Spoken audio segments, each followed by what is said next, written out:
Welcome villagers and welcome to The Village Who. This is our new program to introduce the company to many of its current leaders and help them understand what motivates them, what type of work they do, and their passions not only with Village, but also in life. Listen in and have a great day.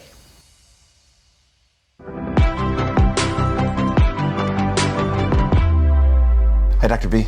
Hey, Paul, how are you? I'm great, how about you? Really good, thanks. Tell me a little bit about you. Well, I've been a doc for 26 years. I went to med school at Duke, and when I started there, I didn't know whether I wanted to do research or clinical medicine. I found that I fell in love with the people, the interactional elements of medicine. So the PhD was great, but the MD is what really got me up in the morning and made me come to work. So, how did you end up in Plano from Duke? Well, so I grew up in the Dallas-Fort Worth area. I'm an only child. My mom contracted multiple sclerosis when I was a young man. Yeah, well, thanks. So I knew I would be returning home to Texas after I finished my schooling, and that's what I ended up doing. Yeah. So how long have you been in practice here? Well, not at Village, but in Plano, or in Dallas, the greater Dallas area. Yeah, so I started in 1996 in the DFW area. Started in Grand Prairie and have had sort of mixed bag experience, a little bit of time of sort of hospital employed medicine, about 7 years of academic medicine, about 10 years of private practice, and then now my time at Village. So I'm very interested to know how you go from private practice to Village. How did that come about? You know, it was an interesting story. Private practice was not my last stop prior to Village. Academic medicine was. I loved the freedom of private practice, the ability to kind of craft my relationship and the pace of my practice to my own personality, to my patients' needs, but really found that running the infrastructure and the business of that was just really hard to do as a solo provider. So I went back to academic medicine to try to give a little bit back, to share my zeal for the way medicine should be with fellow family medicine residents and students. And you know, what really got me out of academic medicine and back to Village was that I wasn't really able to spend enough time with my own patients and be an example for the kind of medicine. So a lot of times physicians that I talk to that have either been employed in a health system or have done work in academics, they always say to me, it's never about the physician, it's always about something else. Did you experience that same thing? Yeah, absolutely. For me, it was about the healthcare delivery system itself. I mean, you know, working in a system where you don't have a well-designed way to take good care of your patients and good care of yourself is really kind of a deal breaker, and that's what brought me to Village. And how long have you been with us? Since October of last year. And what's the experience been for your first 6 months? It has been really eye-opening. It's been wonderful for my patients to be able to access me again. Just a patient that I saw just this morning hadn't been able to get in to see me at all in the 4 years I was in academic family practice because my timing was so limited, my hours were so limited. She was a previous patient in private practice, and to see the expression on her face when she looked at the clinic and to know that she could schedule with me on a reasonable basis made her so happy that she's bringing her husband back in to see me next week. When you were at Duke, you said you decided that you wanted to be in clinical medicine because of the people part of it. Are we allowing you to get that people part of it back? Not only is Village allowing me to do that, it's really facilitating it in a way that I haven't had in any other year of my 26 years of clinical practice. I feel like it's such a well-designed system. There's so much infrastructure available to make the experience for the patient and the physician good. It feels like a reunion. It feels like I'm reestablishing relationships that I'd really love to have with my patients and haven't been able to. I love that. That's what we're trying to create and to support you the best of our ability. Tell us a little about you. I'm the first physician in my family, but my dad was a social scientist, so I was always thinking about the relational aspects of how people interact with one another. And you know, my mom, as I mentioned, had MS, and although it was a very hard experience for her and for us, I think I grew up a lot and learned a lot about some of the shortcomings of the healthcare delivery system at a young age. You know, my mom adored her physician, her family physician, but there weren't house calls available, the hours were limited, transportation was limited. So I learned very early on that the medicines, the treatments may be great, but if we don't have a healthcare system that can connect the patient with what they need, doesn't matter. And I felt that at a personal level on the other side of the equation as a family member. So it's really kind of informed a lot of what I do, why I do it, and I hope how I approach my own patients with that in mind. Family? Yes, I'm recently remarried and have. Congrats. Thank you very much. 2 grown adult twin daughters and 2 wonderful stepsons and grandchildren right now. So I'm a double congrats. I'm Good a for you. grandpa. Okay, last question. Favorite Italian food? Oh gosh, that's a tough one. I'm gonna have to go with cannoli. You've got to have the sweets. Our very own Dr. Joe V. Thank you. Thank you very much.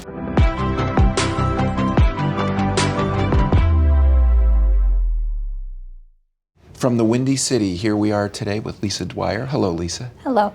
Very pleased to meet you. You too. So I've got a bunch of questions for you, but first, front desk. It's all about you. Tell us about that. It's busy. It's very busy. Yeah. So, but I like busy. It's people all day long. Go, go, go. Yeah, yeah. So are patients difficult when they come in? Are they, like, what's that at first they walk through the door? What's that like? I mean, with COVID, I'd say that people are more standoffish. Their anxiety is up. Yeah. You know, I think they're concerned about germs. Yeah. So I try to calm everyone down, be pleasant, greet everyone, you know, say good morning, ask for their insurance card, and just try to be engaging. I really want everyone to not be afraid to come in, not to have anxiety, just be there to help them, you know, guide them through the process, make sure that everything's done properly, but just to calm everyone down because people are more anxious. Like you would be a They're more anxious today. Yeah, they are. But you seem, just your mannerisms, you seem like you would be a calming effect on people. Is that how you see it? I mean, I love people. Yeah. I'm a people person, but I like one-on-one contact. I'm not good with big crowds. And I don't know, just show kindness to others. So tell us about your favorite patient. When this person walks through the door and you first see them, they make you smile. Who's that patient? Why does that person make you smile? I mean, I've worked here for about almost 8 years. And congrats, by the way. That's thanks, a good run. thank 8 you. years. It's easy. The doctors are great. Our office manager's wonderful. I mean, we have wonderful patients. I mean, it's a joy coming here. You know, most days. It's really busy. Yeah. I mean, just building relationships with people over the years. You know, and the patients here have been long-standing patients. A lot of them. Long-standing patients. Some of them have been coming here longer than I've worked here. You know, and just getting to know them over the years, building good relationships and trust.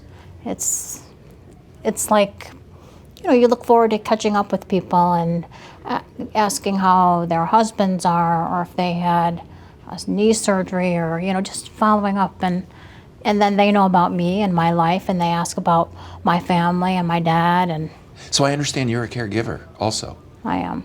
Talk about that a bit. It's a heavy load, right? Yeah. My dad has Parkinson's, and he moved to Illinois probably maybe about 3 years ago from Michigan. He had to sell his house, and he needs care. So. And so you were there for him. I'm here for him. Yeah. He's a good man.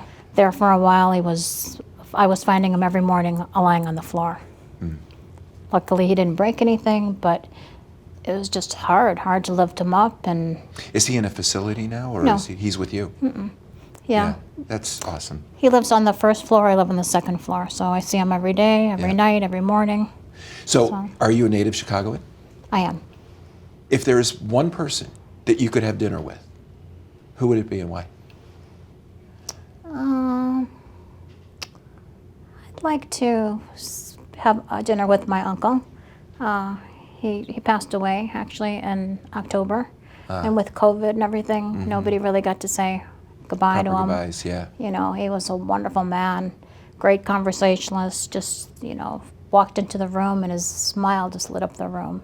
He's just a good man, and it was like really hard. He lived in Mexico, so nobody really got to, from the States could, fly in because of COVID and whatnot. So I would have liked to have had some closure with him and just spend the day laughing with him. Yeah, yeah. So, yeah, I got a great family. Yeah, that's awesome. Mm-hmm. Lisa, you've been great with your time today. Thank you so much. Thank you. My pleasure.